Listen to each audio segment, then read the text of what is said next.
আসসালামু আলাইকুম। আমি আপনার পাবনার ভাই। এই জায়গা, এই রাস্তাঘাট, এই গাছপালা যে চিনবি লয় তার বাড়ি পাবনায় লয়। পাবনার ভাই, প্রিয় পাবনাবাসী এবং আমার সকল ফলোয়ার বিন্দু, এই সেই গাছ, এই সেই রাস্তাঘাট, যে জায়গার যে গাছের ভিডিও আমি দিছিলাম এর আগে, সেই ভিডিওটা আপনারে ভালোবাসার মাধ্যমে, আপনারে লাইক কমেন্ট এবং শেয়ারের মাধ্যমে এই জায়গার এই গাছের ভিডিওটা ভাইরাল হয়ে যায় এবং মিলিয়ন হয়ে গেছিলে। আপনাদের কাছে অনেক অনেক ধন্যবাদ। সেই জায়গা আজকে আমরা আবার চলে আসি। এই জায়গাটা বর্ষার সময় হয় একরকম রূপ এবং বর্ষা চলে গেলে আর এক রকম রূপ।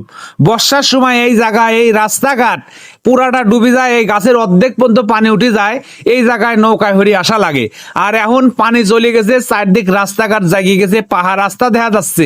আমার এই বাবুল বাইক চলে আসছে আজকে আমার সাথে, আসি তো নাচ গান শুরু করে দিয়েছে। দেখি পারতেছেন এই সেই ভাইরাল গাছ, পাবনা জেলার ভাইরাল গাছ। আমাদের গ্রামে পাবনার ভাড়ি এলাকায়, অর্থাৎ আমার এলাকার পাশে আতাইকুলা থানা লক্ষ্মীপুর ইউনিয়ন কৈজুরি শ্রীপুর বাজারের পাশে রানীগ্রাম, এই জায়গার নাম চত্রার বিল, এখন বর্তমানে জিরানি সৈকত নামে পরিচিত। আমরা সেই জায়গায় চলে আসছি আমার পুরা দলবল নিয়ে। বর্তমানে ফেসবুকে আর্নিং নাই, আর্নিং না থাকার কারণে আমরা ইউটিউবে মনোনিবেশ করেছি। এখন বর্তমানে ইউটিউব নিয়ে কাজ করছে। আমাদের সাথে আমাদের বাবুল ভাই আছে, আরো অনেকেই আছে।